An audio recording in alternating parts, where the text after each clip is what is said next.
నమస్కారం city news కి స్వాగతం ముందుగా ముఖ్యాంశాలు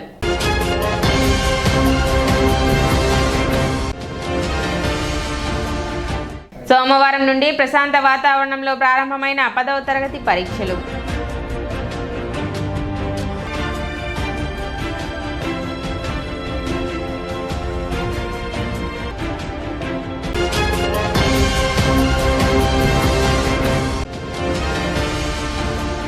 తెనాలి బార్ అసోసియేషన్ ఆధ్వర్యంలో ఎమ్మెల్సీ ఆలపాటి రాజేంద్ర ప్రసాద్ కు ఆత్మీయ సత్కారం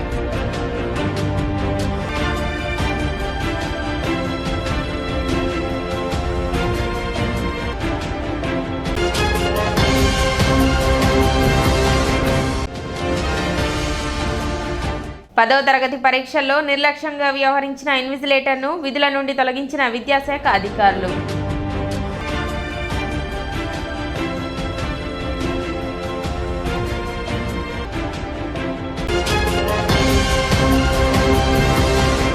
వ్యవసాయ మార్కెటింగ్ శాఖ సంచాలకులు విజయ సునీత ఐఏఎస్ సోమవారం తెనాలి కొలిపర మండలాలలో పర్యటించారు. తొలుత కాజీపేట మరియు ఆఫ్పేట పరిధిలోని పెసరలు పండించిన రైతాంగంతో మార్కెట్ నందు ప్రస్తుతం రైతులకు లభించుచున్న ధరల గురించి చర్చించారు. ప్రభుత్వం ప్రకటించిన మద్దతు ధర కన్నా తక్కువ ధరకు బహిరంగ మార్కెట్లో వ్యాపారస్తులు కొనుగోలు చేస్తున్నారని రైతుల ద్వారా తెలుసుకున్న ఆమె తక్షణమే పెసర్లు కొనుగోలు కేంద్రాన్ని ప్రారంభించాలని మార్కెట్ అధికారులను ఆదేశించారు. అనంతరం తెల్లజొన్న రైతులతో గిట్టుబాటు ధరపై మాట్లాడారు. అదేవిధంగా కొలిపర గ్రామంలోని పసుపు రైతులతో మాట్లాడగా ప్రస్తుతం క్వింటాలకు 8,000 నుండి 11,000 రూపాయల మధ్య ధర లభిస్తుందని 12,000 గిట్టుబాటు ధర కల్పించాలని రైతులు ఆమె దృష్టికి తీసుకొచ్చారు. ఈ పర్యటనలో విజయవాడ ప్రాంతీయ సంయుక్త మార్కెటింగ్ సంచాలకులు కాకుమాను శ్రీనివాసరావు, గుంటూరు సహాయ మార్కెటింగ్ సంచాలకులు బి రాజాబాబు, గుంటూరు జిల్లా market manager J Krishnarao, Guntur GDCMS business manager Harigopal, Tenali మరియు దుగ్గిరాల మార్కెట్ కమిటీ కార్యదర్శులు, గుంటూరు మరియు కొలిపర తెనాలి మండల వ్యవసాయ అధికారులు మరియు రైతులు పాల్గొన్నారు. డైరెక్టర్ ఆఫ్ మార్కెటింగ్ సంచాలకులు శ్రీమతి విజయ సునీత గారు తెనాలి ప్రాంతంలో పర్యటించారు. తెనాలి ప్రాంతంలో రైతాంగంతో మమేకమయ్యారు. వారు ముందుగా కాజీపేట హాపేట మధ్యలో పెసరలు పండించే రైతులతో మాట్లాడారు. రైతుల దగ్గర నుంచి ప్రస్తుతం ధరకి వ్యాపారస్తులు ఎంత కొంటున్నారనేది తెలుసుకున్నారు. గిట్టుబాటు ధర కావట్లేదు, మద్దతు ధర లేదని తెలియపరిచారు. వెంటనే డిఎం మార్కెట్తో మాట్లాడి పెసల కొనుగోలు కేంద్రాన్ని ఏర్పాటు చేస్తున్నారన్న విషయం రైతులు తెలియపరిచారు. నేరుగా అక్కడి నుంచి అత్తోటలో జొన్న వ్యాపారస్తులను కలిశారు. జొన్న ప్రస్తుతం ఇప్పుడే దిగుబడి స్టార్ట్ అయింది కాబట్టి పంటలు కోస్తున్నారు కాబట్టి 2,200 నుంచి 2,250 వరకు రైతులు వ్యాపారస్తులు కొంటున్నారని తెలియపరిచారు. ఆశాజనక ప్రస్తుతం అయితే ధర ఆశాజనకంగానే ఉందని రైతులు తెలియపరిచారు. అక్కడి నుంచి నేరుగా కొలిపర మండలంలోని పసుపు రైతులతో మాట్లాడటానికి వెళ్ళారు. పసుపు రైతులతో ఇంటరాక్ట్ అయ్యారు. పసుపు రైతులు కూడా ప్రస్తుతం 9,000 నుంచి 13,000 మధ్య 11,000 మధ్య ధర లభిస్తుందని, క్వింటాల్కి 12,000 పైన ఉంటేనే రైతుకు గిట్టుబాటు అని తెలియపరిచారు.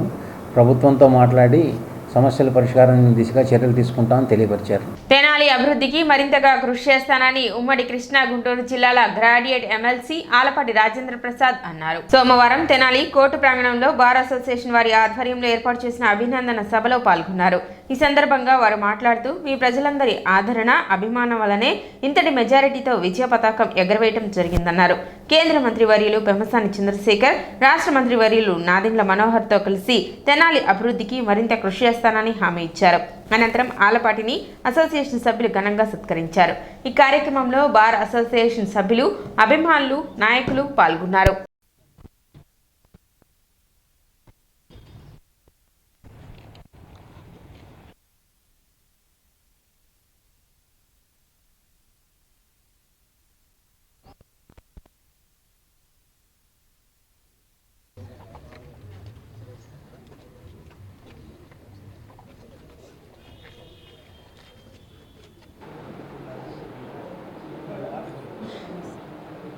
కృషి చేస్తానని చెప్పి నేను ఆశిస్తూ ఉన్నాను. వక్తలు 2 నిమిషాల టైం చాలా క్లుప్తంగా మాట్లాడవలసిందిగా నేను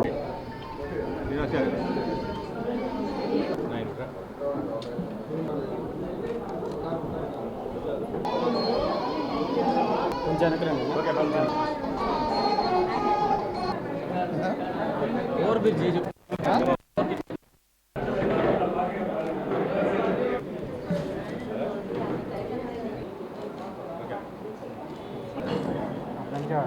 కేసు సక్సెస్ అవుతుందా ఫెయిల్యూర్ అవుతుందా అనేది కాదు,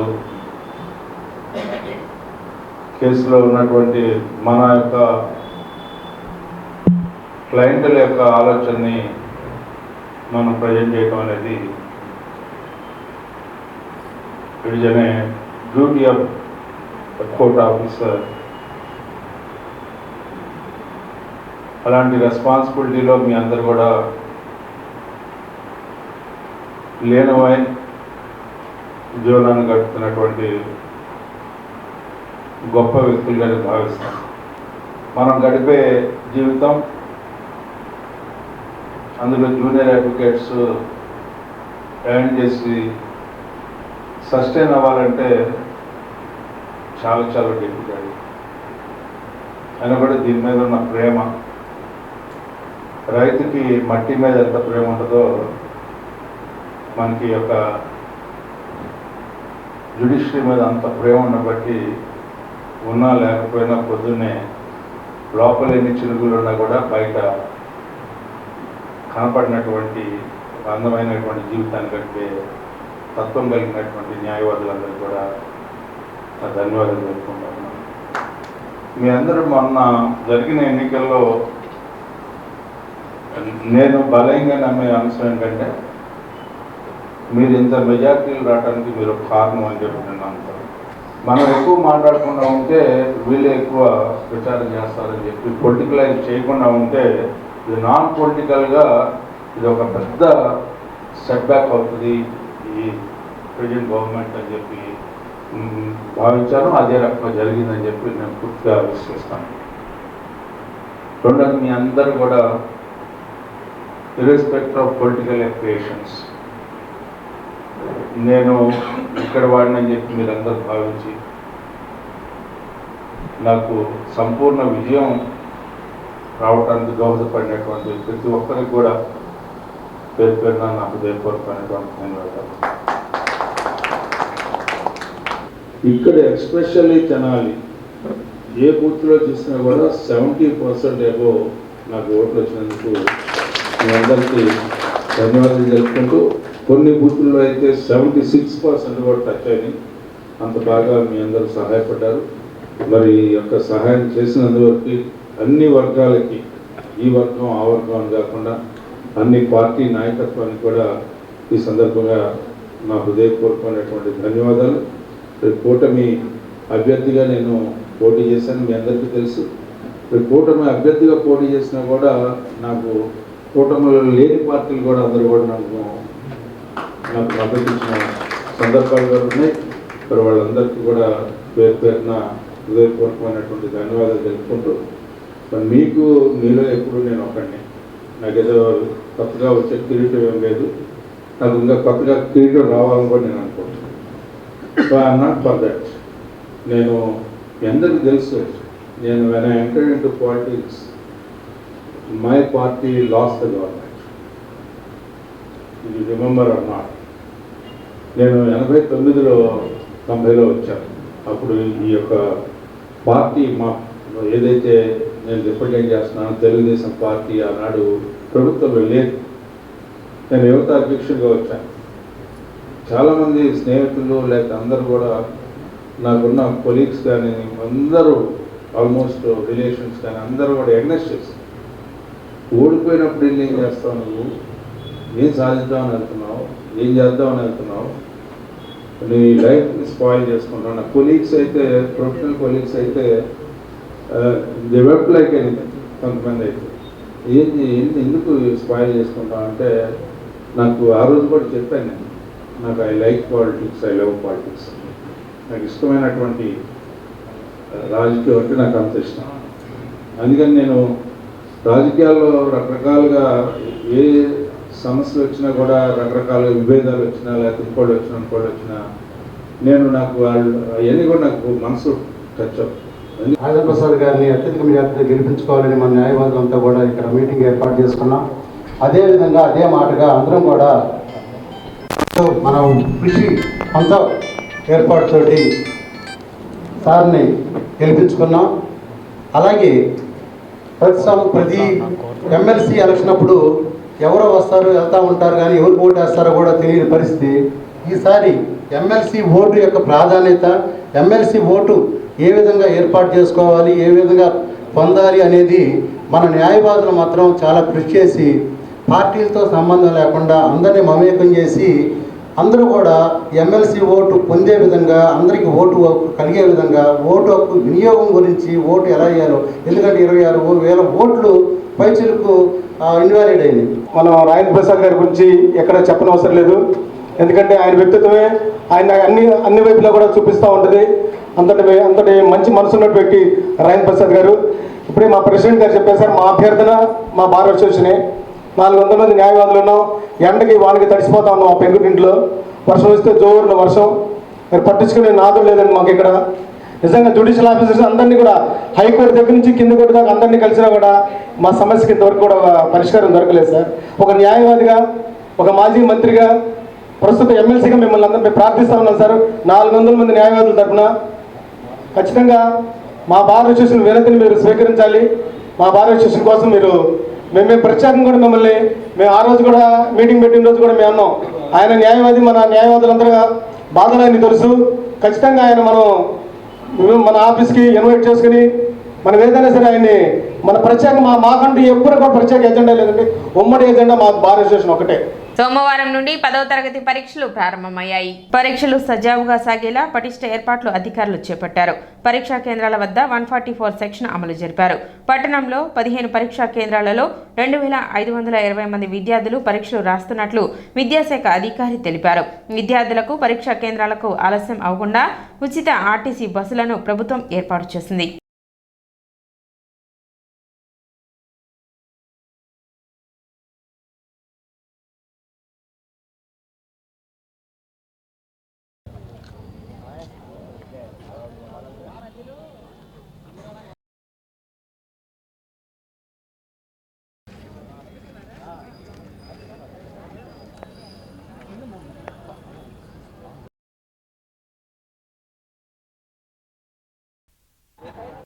కానీ పిల్లలు కానీ ఏ విధమైనటువంటి ఆందోళన ఇబ్బందులు లేకుండా ప్రశాంతమైన ఆహ్లాదకరమైన వాతావరణంలో పరీక్షలు రాయడానికి పాఠశాల విద్యాశాఖ ఏర్పాట్లు చేసింది.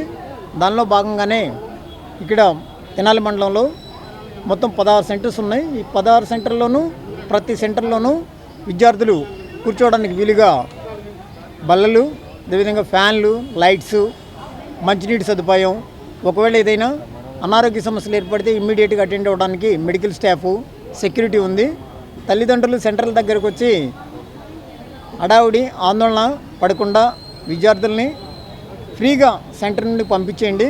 ఇక్కడ లోపలికి వచ్చిన తర్వాత పిల్లలు నిర్భయంగా స్వేచ్ఛగా పరీక్ష రాసుకునేటటువంటి వాతావరణం ఉంది. కాబట్టి ఎవరు కూడా విద్యార్థులు ఎలా రాస్తారు పరీక్షలు ఏంటనే దాని మీద ఆందోళన చెందాల్సిన అవసరం లేదని తల్లిదండ్రులకి విజ్ఞప్తి చేస్తున్నాం. తెనాలి మండలంలో మొత్తం 15 సెంటర్స్లో ఎస్ఎస్సి పబ్లిక్ ఎగ్జామ్స్ నిర్వహిస్తున్నారు. దీనికి గాను విద్యార్థులు 3,665 మంది హాజరవుతున్నారు. వీరిలో 99 మంది వన్స్ ఫెయిల్డ్, అదేవిధంగా 320 మంది ఓపెన్ స్కూలు విద్యార్థులు ఎగ్జామ్స్ రాస్తున్నారు. 10వ తరగతి పబ్లిక్ పరీక్షలలో నిర్లక్ష్యంగా వ్యవహరించిన ఇన్విజిలేటర్ను విద్యాశాఖ అధికారులు విధుల నుండి తొలగిస్తూ ఆదేశాలు జారీ చేశారు. పట్టణంలోని ఐతానగర్ ఎన్ఎస్ఎస్ఎం హై స్కూల్లోని రూమ్ నెంబర్ 3లో సంఘటన చోటు చేసుకుంది. 70 మార్కుల తెలుగు కాంపోజిట్ కోర్స్ 03Tకి బదులుగా 100 మార్కుల తెలుగు ప్రశ్నాపత్రం 01T ఒక విద్యార్థికి ఇవ్వడంతో ఇన్విజిలేటర్ను సస్పెండ్ చేయడంతో పాటు పాఠశాల చీఫ్ సూపరింటెండెంట్ మరియు డిపార్ట్మెంటల్ ఆఫీసర్లను అభియోగాలు నమోదు చేస్తూ సంజాయిషి కోరినట్లు, విద్యార్థికి ఎటువంటి ఇబ్బంది లేకుండా అన్ని సరైన చర్యలు తీసుకుంటున్నట్లు జిల్లా విద్యాశాఖ అధికారి సివి రేణుక ఆదేశాలు జారీ చేశారని ఎంఈఓ ఎం లక్ష్మీనారాయణ తెలిపారు. ఈరోజు 10వ తరగతి పరీక్షలు ప్రారంభమైంది. 17వ తారీఖు నుంచి 10వ తరగతి పరీక్షలు తెనాలిలో 15 సెంటర్స్లో ఎగ్జామ్ జరుగుతున్నాయి. ఈరోజు ప్రథమ భాష మరి తెలుగు పరీక్ష జరిగింది. మన తెనాలిలో 15 సెంటర్స్లో మొత్తం కూడా రూరల్ కానీ అర్బన్లో కానీ మరి 3,140 మంది పిల్లలు 3,140 మంది పిల్లలు ఎగ్జామ్ రాయడం జరిగింది. దానిలో మరి ఈరోజు పరీక్షకి హాజరైనటువంటి పిల్లలు 3,400 మంది 3,140 మంది పిల్లలు హాజరయ్యారు.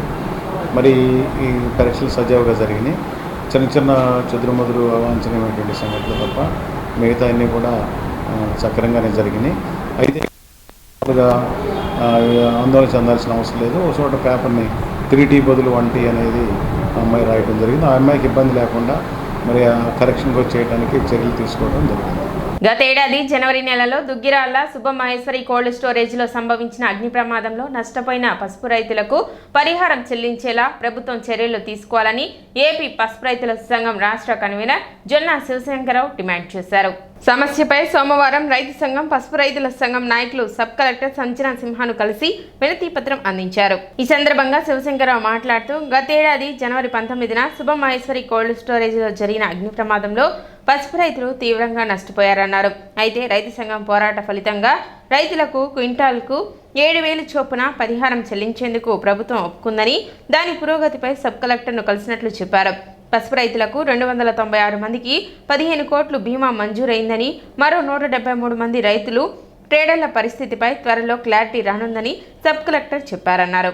కోల్డ్ స్టోరేజ్కి సంబంధించి కొంత సరుకు ప్రమాదంలో దగ్ధమైందని, దానికి సంబంధించి పరిహారం, బిల్డింగ్ ఫండ్కు సంబంధించి పరిహారంపై కూడా క్లారిటీ రావాల్సి ఉందని చెప్పారని, ఏదైనా ఏప్రిల్ మొదటి వారంలోగా రైతులకు పరిహారం అందే విధంగా చర్యలు తీసుకోవాలని ఆయన కోరారు. సుబ్బమహేశ్వరి కోల్డ్ స్టోరేజ్ యాజమాన్యం నుంచి బిల్డింగ్ తగలపోయే ఇన్సూరెన్స్ క్లెయిము, అలా ఆయన కొంత సరుకు ఉంది, ఆ సరుకు సంబంధించిన క్లెయిమ్ మొత్తం కూడా రైతులకే ఇస్తామని చెప్పేసి అంగీకారం జరిగిన పరిస్థితులలో ప్రస్తుతం ఈ 15 కోట్లకి బిల్డింగ్ ఫండ్ కానీ సరుకుకు సంబంధించిన ఇన్సూరెన్స్ క్లెయిమ్ ఎంత వస్తుందో ఏప్రిల్ ఫస్ట్ వీక్లో ఈ మొత్తం కూడా అంచనా వేసి ఆ మిగతాది కింటాకి 7,000 చొప్పున రైతులకు ఇవ్వాల్సిన మొత్తాన్ని ప్రభుత్వానికి రాసి తక్షణమే ఇప్పించడానికి మేము గట్టి ప్రయత్నం చేస్తున్నామని చెప్పేసి ఈరోజు మనకు సబ్ కలెక్టర్ గారు హామీ ఇవ్వటం జరిగింది. ఏ హామీ ఇచ్చినా కూడా ఇవాళ రైతులు పసుపు రేటు ఈరోజు దిగజారిపోతూ ఉంది. ఆనాడు 12-14 రూపాయల పసుపు తగ్గమైన రోజు ఉన్నది, ఈరోజు 8-9 వేల రూపాయలు పడిపోతూ ఉన్నది. రైతులు పెద్ద ఎత్తున ఆందోళన చెందుతున్న పరిస్థితుల్లో పిల్లల పెళ్లిళ్ళు చేసుకోవాలని చెప్పినా, అప్పులకు తీర్చాలని చెప్పేసన్నా చాలా ఇబ్బందులు పడుతూ ఉన్నారు. కాబట్టి తక్షణమే యంత్రాంగం స్పందించి రైతులకి ఏప్రిల్ ఫస్ట్ వీక్ నాటికి మా క్వింటాకి 7,000 రూపాయల డబ్బులు ఇప్పించాలని చెప్పేసి అధికారులకి మా యొక్క రైతు సంఘాల తరఫున విన్నపం కొనసాగిస్తూ ఉన్నాం. బాపట్ల జిల్లా రైతు సంఘం నాయకులు వేములపల్లి వెంకటరామయ్య మాట్లాడుతూ ప్రభుత్వంతో చర్చలు జరిగినప్పుడు క్వింటాల్కు 7,000 రూపాయల ధర అంగీకారం కాకపోయినా సమస్య త్వరితగతిన పరిష్కారం అవుతుందని ధోరణిలో ఒప్పుకున్నట్లు చెప్పారు. ఇప్పటికీ పరిహారం చెల్లింపులో జాప్యాన్ని ప్రశ్నించారు. జనవరి 20వ తేదీ మొదలుపెట్టి ఈ రోజు వరకు దాదాపు 14 నెలల పాటు అనేక ఆందోళనలు పోరాటాలు చేసి అనేక మంది రాజకీయ నాయకులు అధికారులు చుట్టూ తిరిగి దీనికి నష్టపరిహారం ఇప్పించడం కోసం ప్రయత్నం చేసాము. జూలై 10వ తేదీన ఒక ఒప్పందం జరిగి క్వింటాకి 7,000 రూపాయలు ఇస్తామని ఒప్పందం జరిగింది. ఆ రోజున 13,000-14,000 రూపాయలు ఉన్నా కూడా వెంటనే సమస్య పరిష్కారం అవుతుంది, ఇన్సూరెన్స్ వెంటనే క్లెయిమ్ అవుతుందనే ఉద్దేశంతో ఆ రోజున 7,000 రూపాయలకు ఒప్పుకోవడం జరిగింది.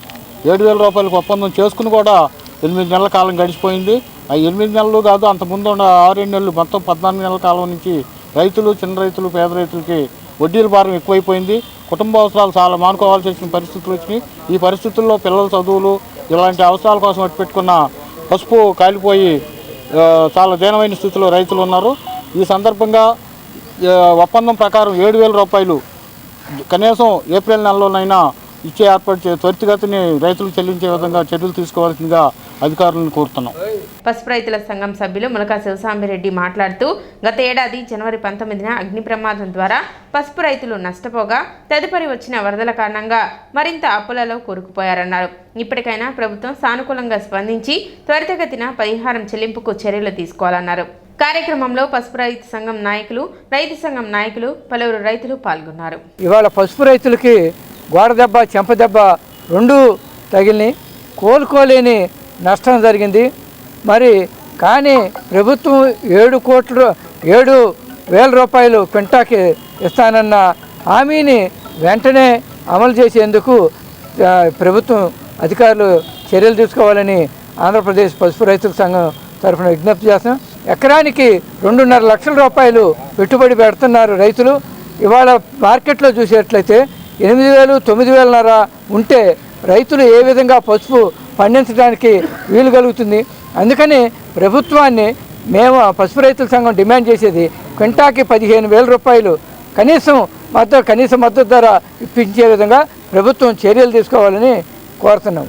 అమృతలూరు మండలం గోవాడ గ్రామంలో వెంచేసి ఉన్న శ్రీ కోదండ రామస్వామి దేవాలయం నూతన ధ్వజస్తంభ పునఃప్రతిష్ఠ మహోత్సవం అత్యంత వైభవంగా జరిగింది. ఉదయం 10:22 నూతన జీవ ధ్వజస్తంభ ప్రతిష్ఠ మరియు శాంతి కళ్యాణోత్సవం అంగరంగ వైభవంగా నిర్వహించారు. యజ్ఞిక స్వామి శ్రీమాన్ పరశురాం రామాచార్యులు మరియు ఆలయ అర్చక బృందం పూజలు ప్రతిష్ఠా మహోత్సవం నిర్వహించారు. భక్తులు గ్రామ ప్రజలు విశేష సంఖ్యలో పాల్గొన్నారు. ఆలయ జీర్ణోద్ధార కమిటీ కార్యక్రమాలను పర్యవేక్షించారు. జై శ్రీరామ్ ఉండాలి. జై శ్రీరామ్, జై శ్రీరామ్. పక్కన అక్కడ ఎవరు ఉండదు.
పందిర్లోకి వెళ్ళండి అందరూ.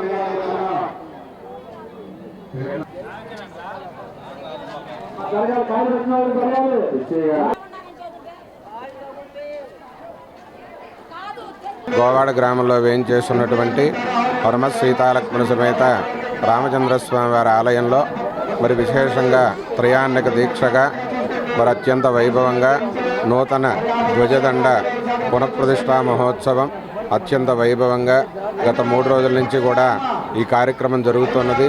మరి ఈ కార్యక్రమంలో విశేషంగా భక్తులు పాల్గొని ఆ స్వామివారి యొక్క ధ్వజస్తంభ ప్రతిష్ఠని కనులారా తిలకించి స్వామివారి యొక్క అనుగ్రహానికి పాత్రులయ్యారు. మరి శిఖరం దృష్ట్యా పునర్జన్మ విద్యతే అని చెప్పి ధ్వజస్తంభ ప్రతిష్ఠని కనుక ఒక్కసారి మనం కనులారా వీక్షించేటట్లయితే మళ్ళా పునర్జన్మ అనేది ఉండదు అని చెప్పి విశేషంగా స్వామివారి యొక్క ప్రతిష్టా మహోత్సవం అత్యంత వైభవంగా మరి రామచంద్ర స్వామి వారి యొక్క ప్రతిష్టా మహోత్సవం చేయటం జరిగింది. మరి ఈ కార్యక్రమాలన్నీ కూడా మరి యాగశాలను నిర్మించుకొని రామచంద్ర స్వామి అయోధ్య నగరాన్ని ఏ విధంగా అయితే పరిపాలించాడో రామరాజ్యాన్ని అట్లా భక్తులందరినీ కూడా లోకమంతా కూడా సుభిక్షంగా ఉండాలని, సర్వే జనా సుఖినో భవంతు అని చెప్పి సర్వజనాలందరూ సుఖంగా ఉండాలని చెప్పి ఈ స్వామివారి యొక్క ప్రతిష్టా మహోత్సవం లోక కళ్యాణంగా చేయటం జరిగింది. ఏప్రిల్ 2-3 తేదీలలో తెనాలిలో రాష్ట్ర స్థాయి తైక్వాండో పోటీలు జరగనున్నాయి. ఇండియా తైక్వాండో మరియు ఆంధ్రప్రదేశ్ తైక్వాండో అసోసియేషన్ సంయుక్త నిర్వహణలో జరగనున్న రాష్ట్ర స్థాయి తైక్వాండో పోటీలకు సంబంధించిన కరపత్రాన్ని సోమవారం నిర్వాహకులు ఆవిష్కరించారు. ఇందులో గెలుపొందిన క్రీడాకారులు ఏప్రిల్లో ఉత్తరాఖండ్లో జరిగే పోటీలలో పాల్గొంటారని తెలిపారు. సమావేశంలో టీడీపీ వాణిజ్య విభాగ రాష్ట్ర అధికార ప్రతినిధి ఈదర వెంకట పూర్ణచంద్, రాష్ట్ర తైక్వాండో కోశాధికారి కె శ్రీనివాసరావు, రాష్ట్ర taekwondo chief coach K Rohit Varma, రాష్ట్ర తైక్వాండో ప్రధాన కార్యదర్శి కె వెంకటేశ్వరరావు తదితరులు పాల్గొన్నారు. వరల్డ్ టైక్వాండో నుంచి పర్మిషన్ తీసుకున్న ఇండియా టైక్వాండో నుండి ఆంధ్రప్రదేశ్ టైక్వాండో వారి తరపున తెనాలిలో juniors, sub juniors candidate boys and గర్ల్స్కి ఏప్రిల్ 2-3 సెలక్షన్స్ జరుగుతున్నాయి. ఇక్కడ మన కనికా పరమేశ్వరి గుడిలోని వ్యాయామశాలలో ఆ సెలక్షన్ జరుగుతున్నాయి. ఇప్పుడు ఇట్లా టైక్వాండో అసోసియేషన్లో మెంబర్లైన వారి దగ్గర సర్టిఫికేట్లు తీసుకుంటేనే పిల్లలకి దాని వాల్యూ ఉంటుంది. వారి చదువుల్లో కూడా దీని నుంచి మార్కులు రావడానికి అవకాశం ఉంటుంది. కాబట్టి ఈ టైక్వాండో ఇంట్రెస్ట్ ఉన్న పిల్లల్ని వీరి దగ్గరికి పంపించి సెలక్షన్లో పాల్గొనేటట్టు చేసి వచ్చే నెలలో జరిగే ఉత్తరాఖండ్లో జరిగే నేషనల్స్కి సెలక్షన్ చేయవలసిందిగా తల్లిదండ్రులకి తెలియజేస్తున్నాం. Taekwondo association of Andhra Pradesh president K Krishnarao గారు, జనరల్ సెక్రటరీ మాస్టర్ వెంకటేశ్వరరావు గారు, వీళ్ళు వరల్డ్ టైక్వాండో అండర్లో ఉన్న ఇండియా టైక్వాండోలో వర్క్ చేస్తూ పిల్లల్ని ఎంతోమందిని తయారు చేస్తూ వాళ్ళని మంచి అసోసియేషన్ ద్వారా మంచి టోర్నమెంట్ల ద్వారా తీసుకెళ్ళి వాళ్ళని మంచి క్రీడాకారులుగా తయారు చేస్తున్నారు. తల్లిదండ్రులు గారు ఒకళ్ళు గమనించాలి, టైక్వాండోలో అన్ని టోర్నమెంట్స్ ఎక్కడ పడితే అక్కడ జరుగుతూ ఉంటాయి. అదే కాదు జరిగినా వాళ్ళకి ఎక్స్పీరియన్స్ కోసం వెళ్తారో దేనికి వెళ్తున్నారో మాకు తెలియదు, కానీ అసోసియేషన్ గుర్తింపు ఉన్న టోర్నమెంట్లో చేస్తే పిల్లలకి రేపు ఫ్యూచర్ ఉంటుంది. దాన్ని బట్టి కూడా వాళ్ళకి ఏ అసోసియేషన్ కరెక్ట్గా ఉన్నాయి, కరెక్ట్గా ఏ అసోసియేషన్ లేదనేది కూడా తెలుస్తుంది. అది కూడా పేరెంట్స్ అందరూ గుర్తించాలని కోరుకుంటూ సిటీ న్యూస్ ముగించే ముందు ముఖ్యాంశాలు మరోసారి.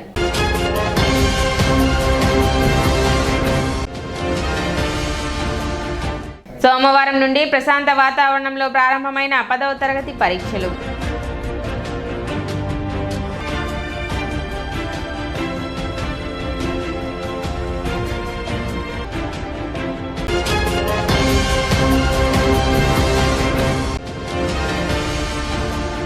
తెనాలి బార్ అసోసియేషన్ ఆధ్వర్యంలో ఎమ్మెల్సీ ఆలపాటి రాజేంద్ర ప్రసాద్కు ఆత్మీయ సత్కారం.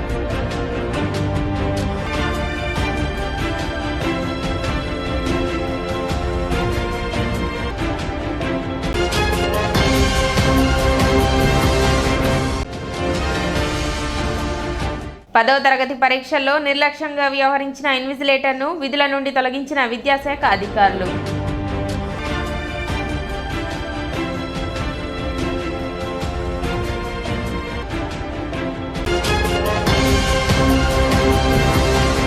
సిటీ న్యూస్ ఇంతటితో సమాప్తం. నమస్కారం.